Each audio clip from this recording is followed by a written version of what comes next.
Goodwill calculate करने के तीन डिफरेंट मेथड्स हैं। पहला एवरेज प्रॉफिट मेथड, दूसरा सुपर प्रॉफिट मेथड और तीसरा कैपिटलाइजेशन। हमने एवरेज प्रॉफिट कर लिया, अब हम कर रहे हैं super profit. Weighted average profit भी करेंगे बट उसका कॉन्सेप्ट से कोई लेना देना नहीं, वो लास्ट में बस ऐड ऑन होगा। वेटेड एवरेज वो भी कवर करेंगे बट काम की बात। सेकेंड कॉन्सेप्ट गुडविल वैल्यूएशन का सुपर प्रॉफिट मेथड। फॉर्मूला तो बड़ा ही शरीफ सा है, ध्यान से देखेंगे। फॉर्मूला क्या है? Goodwill is equal to super profits into number of years purchased. Goodwill is equal to super profit into number of years purchased. Average profit में तो average profit into number of years purchase. Sir ये super profit क्या होता है? ध्यान से देखेंगे बेटा, बड़ा मजेदारी कॉन्सेप्ट है ये। सुपर प्रॉफिट क्या होता है? एक्चुअल और average profits minus normal profits minus normal profits. अभी समझ आया कि पहले मैं नॉर्मल प्रॉफिट्स वर्ड क्यों नहीं यूज कर रहा था, वो गलत यूज कर रहे थे, क्योंकि नॉर्मल प्रॉफिट कुछ और होता है। अब ये जो एक्चुअल और एवरेज प्रॉफिट है ना, वो वही है जो अभी हमने एवरेज मेंटेनेबल प्रॉफिट निकाले हैं, उसको तो वो नॉर्मल प्रॉफिट भी बोल रहे थे। नहीं, वो कौन से होते हैं? Average maintainable profit. Average maintainable, actual और एवरेज में क्या फर्क होता है? एक्चुअल जो एक्चुअल है, एवरेज एक्चुअल को एडअप करके जो एवरेज निकली, अगर एक ही साल का है तो वही एक्चुअल है, वही एवरेज है। मल्टीपल इयर्स का है तो हमने एवरेज निकाली होगी। कोई भी डाउट? बट कौन से? Average maintainable, average maintainable profits, future maintainable profits. Do I need to explain कि ये कैसे कैलकुलेट होते हैं? ये वैसे ही कैलकुलेट होते हैं जैसे आप कर रहे थे। नाउ द पॉइंट इज कि सर एवरेज मेंटेनेबल प्रॉफिट्स और normal profits minus normal profit, ये होता क्या है? डिफरेंस जो आ गया इनका क्या है? ये एक्चुअल और एवरेज जो आप कमा रहे हो। एक्चुअल और एवरेज प्रॉफिट्स क्या है? जो आप कमा रहे हो। एक साल का है तो वही एक्चुअल, मल्टीपल इयर्स का है तो वही एवरेज। आप कमा कितना रहे हो। Minus normal profits. Normal profits का मतलब होता है कि नॉर्मली उस इंडस्ट्री में लोग कितना कमाते हैं, उतने ही पैसे इन्वेस्ट करके जितने पैसे आपने इन्वेस्ट करे क्या? अभी बताते हैं क्या ये नॉर्मल प्रॉफिट्स क्या होते हैं। नॉर्मल प्रॉफिट्स होते हैं capital employed, capital employed into normal rate of return. Capital employed into normal rate of return. Normal rate of return आपको एज अ परसेंटेज गिवन होगा, 10%, 12%, 15%, कि जिस इंडस्ट्री में आप ऑपरेट कर रहे हैं उस इंडस्ट्री में नॉर्मली कितना कमाते हैं लोग, वो होता है normal rate of return. Normal rate of return, normal rate of return as a percentage given होगा। कैपिटल एम्प्लॉयड, आपने बिजनेस में पैसे इन्वेस्ट कितने कर रखे हैं। आपने बिजनेस में इन्वेस्ट कर रखे हैं 50 लाख रुपए, आपने बिजनेस में इन्वेस्ट कर रखे हैं 50 लाख रुपए। नॉर्मल रेट ऑफ रिटर्न है 10%, तो नॉर्मल प्रॉफिट्स क्या हो गए? 5 lakhs। नॉर्मल प्रॉफिट्स क्या हो गए? 5 lakhs। इसका मतलब 50 लाख रुपए इन्वेस्ट करके नॉर्मली लोग कितना कमाते हैं? 5 lakhs। आपके एवरेज प्रॉफिट है 7 lakhs। आप बाकियों से ज्यादा कैसे कमा पा रहे हो? Because of your goodwill. So super profit is equal to your actual or average profit, your profits over and above, your profits in excess of the normal profits, your profits in excess of the normal profits. So super profit is equal to actual or average minus normal profits, minus normal profits. कोई भी doubt? Yes, capital employed क्या होता है उसमें मैं अभी आ रहा हूं। But what is goodwill? Goodwill is super profit into number of years purchased. What is super profit? Profit in excess of normal profit. Actual और average minus normal profit. Sir ये normal profit क्या होता है? Normal profit होता है capital employed into normal rate of return. Normal rate of return आपको हमेशा given होगी, but capital employed निकालनी पड़ सकती है। Capital employed निकालनी पड़ सकती है, बहुत ही इंपॉर्टेंट पॉइंट है। कि ये कैपिटल एम्प्लॉयड निकलती कैसे है, कैसे निकलती है ये कैपिटल एम्प्लॉयड। अब ध्यान से देखना, मजेदार पॉइंट, ये कैपिटल एम्प्लॉयड कैसे निकलती है। अभी तक क्लियर है सब कुछ? कैपिटल एम्प्लॉयड कैलकुलेट करने के दो तरीके होते हैं। कैपिटल एम्प्लॉयड कैलकुलेट करने के दो तरीके होते हैं। एक है आपका लायबिलिटी साइड अप्रोच,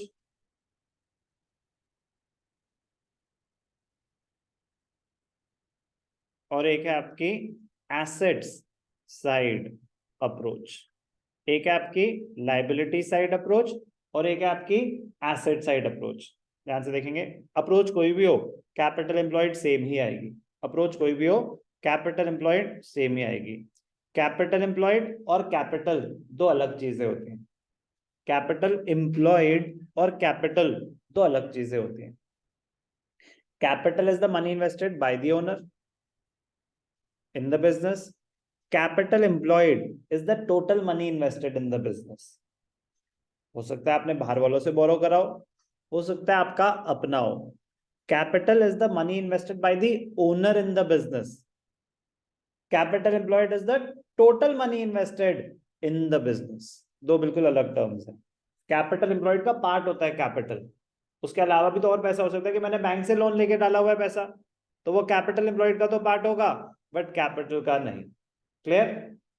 अब ध्यान से देखना, interesting point, liability side approach. तो इसका फॉर्मूला होता है capital plus reserves, capital plus reserves if any, minus आपने जो टोटल पैसा इन्वेस्ट कर रखा है, capital plus reserves minus goodwill. Sir वो तो हम कैलकुलेट कर रहे हैं, माइनस गुडविल। कौन सी गुडविल की बात हो रही है? If already existing in the books, if already existing in the books कह रहा है उसको हटा दो, उसको कंसिडर माइनस कर दो। Minus fictitious assets, minus fictitious assets. ये सर फिक्टिशियस एसेट्स क्या होते हैं? Deferred revenue expenditure. क्या होता है ये? Deferred revenue expenditure. सर वो क्या होता है? एक्सपेंसेस और losses which have not yet been completely written off. Example, advertisement suspense. सुनने पे ध्यान देंगे प्लीज, इंपॉर्टेंट पॉइंट है बहुत ज्यादा। Example, PNL debit balance. PNL debit balance क्या होता है? आपके अक्यूमुलेटेड लॉसेस। क्या होते हैं आपके? Accumulated losses. और एग्जाम्पल, एडवर्टाइजमेंट डेफर्ड एडवर्टाइजमेंट, उसको बोलते हैं एडवर्टाइजमेंट सस्पेंस। एडवर्टाइजमेंट सस्पेंस इस नाम से आएगा ना, इसलिए वो यूज कर रहा हूं। डेफर्ड रेवेन्यू एक्सपेंडिचर का होता है ना एडवर्टाइजमेंट एक्सपेंडिचर।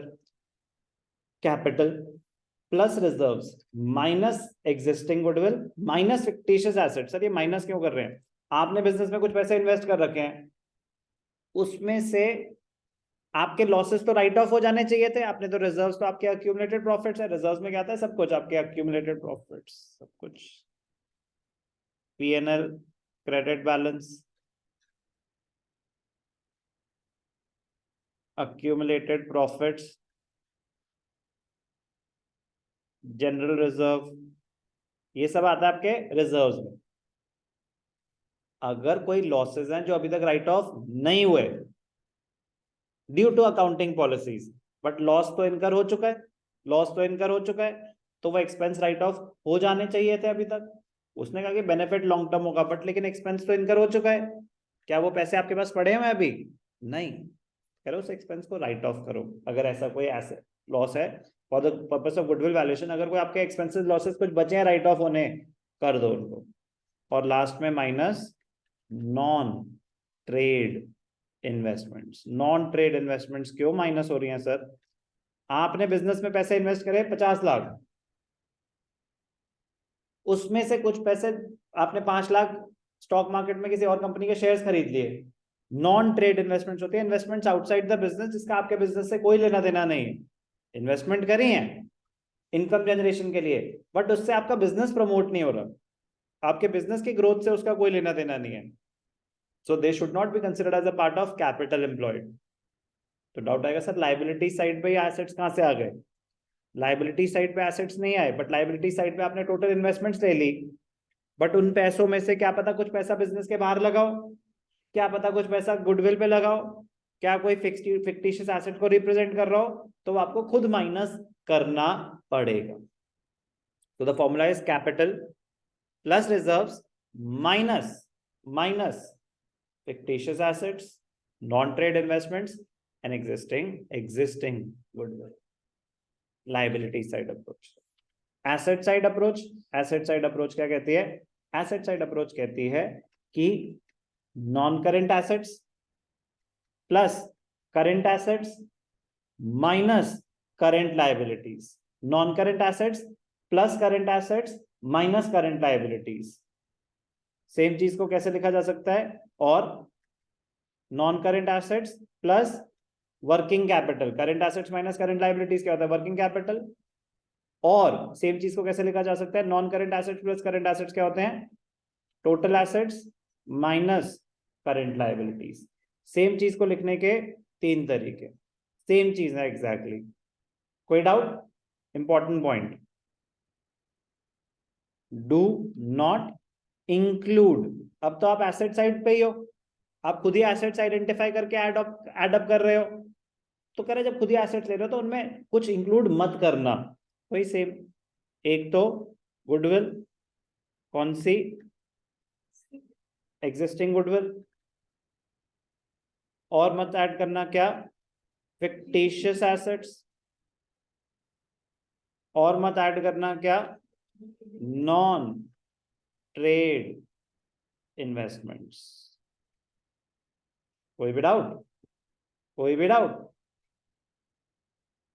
एक बहुत इंपॉर्टेंट रूल,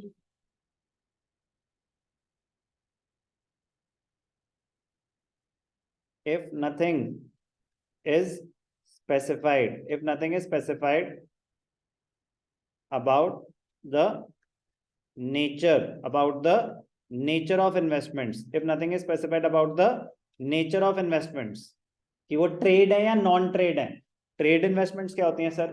ट्रेड इन्वेस्टमेंट्स ऐसी कुछ इन्वेस्टमेंट्स जो आपके बिजनेस को प्रमोट करने में हेल्प कर रही है। नॉन ट्रेड जिसका आपके बिजनेस से कोई लेना देना नहीं, दोनों ही एसेट्स होती हैं, दोनों ही एसेट साइड पे अपेयर होती हैं। बट ट्रेड इन्वेस्टमेंट कोई ऐसी इन्वेस्टमेंट जो आपके बिजनेस की ग्रोथ में भी हेल्प कर सके। सर फॉर एग्जांपल मेरा कोचिंग सेंटर है, 9 to 12 की क्लासेस होती हैं, मैंने एक कोचिंग सेंटर में इन्वेस्ट करा है जो सीयूईटी के लिए प्रिपेयर कराता है। तो मैंने कहा यहाँ से मैं अच्छे स्टूडेंट्स आइडेंटिफाई करूंगा, आपके पास भेजूंगा, whatever may be the reason. But क्या ये बिजनेस कहीं ना कहीं इंटर रिलेटेड है? 12th तक के बच्चे हैं, आगे एंट्रेंस के लिए सीयूईटी देंगे ही देंगे, तो क्या कहीं भी डायरेक्टली और इनडायरेक्टली ये बिजनेस इंटर रिलेटेड है? तो that business might help in the growth of my business. Yes और नो? कि चेन और लंबी हो गई सर, 9th के बाद हमें कॉलेज के एडमिशन तक कहीं जाने की जरूरत ही नहीं। पॉइंट इज डायरेक्टली और indirectly it might affect my business.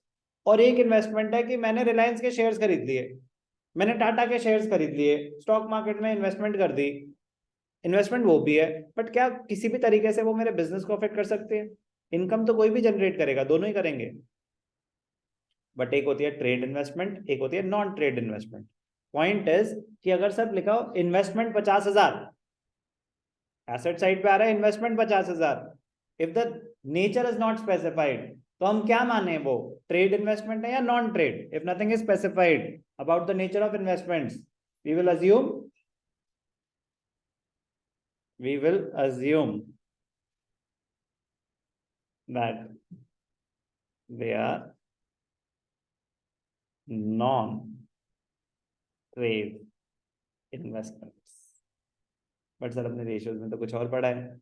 Ratios पे कंपनीज एक्ट अप्लाई होता है, वो उनका अपना रूल है, रेशियोज में हम सेम चीज करेंगे। दोबारा रेशियोज में हम सेम चीज करेंगे। Capital employed is one of the most important concept in ratios. Companies act का अपना रूल है, पार्टनरशिप पे कंपनीज एक्ट अप्लाई नहीं होती। इन्होंने क्या रूल, बिल्कुल ऑपोजिट रूल निकाला, बट निकाला कि अगर नेचर स्पेसिफाइड नहीं है तो उसको हम क्या मानेंगे? Non trade investments. एक और rule, if the nature of liabilities is not specified, if the nature of liabilities is not specified, they will be assumed to be current liabilities. They will be assumed to be current liabilities. ये partnership का rule है कि partnership में अगर liability side पे कोई भी liability आ रही है ना, कैपिटल तो अलग हो गई, रिजर्व्स अलग हो गए, लाइबिलिटी आ रही है, इवन लोन क्रेडिटर्स तो होते ही करंट लाइबिलिटी, आउटस्टैंडिंग एक्सपेंसेस तो होते ही करंट लाइबिलिटीज है। मैं कह रहा हूँ कोई भी लाइबिलिटी आ रही है, जब तक स्पेसिफाइड नहीं है कि वो नॉन करंट है, क्या मानी जाएगी? करंट। क्योंकि कैपिटल एम्प्लॉयड में करंट लाइबिलिटीज की आइडेंटिफिकेशन आनी चाहिए, इसलिए बहुत इंपॉर्टेंट रूल है। सर ये तो कितना शरीफ सा फॉर्मूला था, कहाँ खो गए हम? Goodwill is equal to super profit into number of years purchased. ये सुपर प्रॉफिट क्या होता है? एक्चुअल और एवरेज माइनस नॉर्मल प्रॉफिट। ये नॉर्मल प्रॉफिट क्या होते हैं? Capital employed into normal rate of return. ये कैपिटल एम्प्लॉयड क्या होता है? यही था सबसे मजेदार पॉइंट। समझ आई बात? चलो,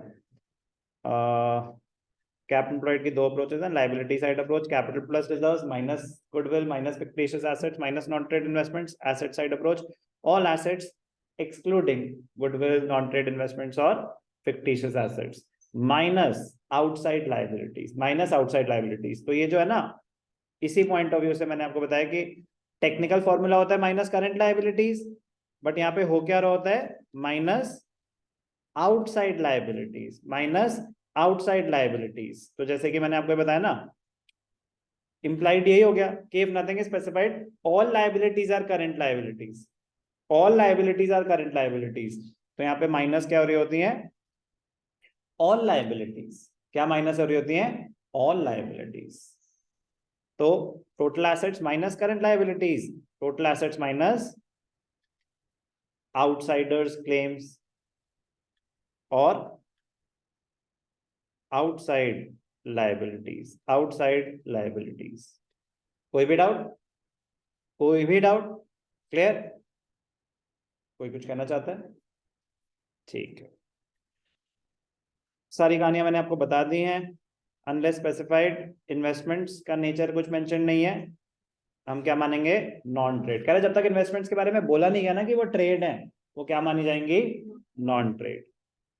ट्रेड इन्वेस्टमेंट्स क्या होती हैं? कह रही वो इन्वेस्टमेंट जो आपने कहीं और इन्वेस्टमेंट करी है, but for the furtherance of your own business, आपके अपने बिजनेस को प्रमोट करने के लिए आपने कोई इन्वेस्टमेंट करी है।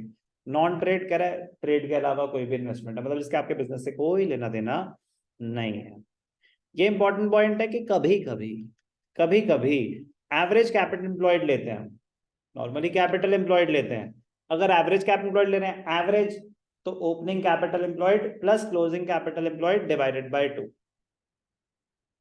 बट एवरेज कैपिटल एम्प्लॉयड तब तक नहीं लेंगे जब तक हमें ऐसी वैल्यूज ना गिवन, ऐसे गिवन हो तो एवरेज ले लेंगे, बट नॉर्मली कैपिटल एम्प्लॉयड आपको खुद कैलकुलेट करना पड़ता है।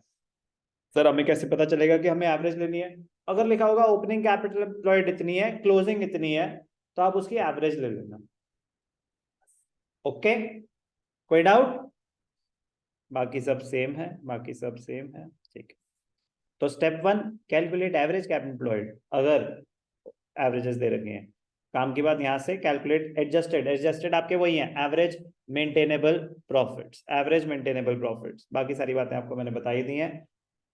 सबसे इंपॉर्टेंट मेथड ही क्या है? Super profit method. What is super profit? The excess of actual और average profit over the normal profit is known as super profit. कोई भी डाउट?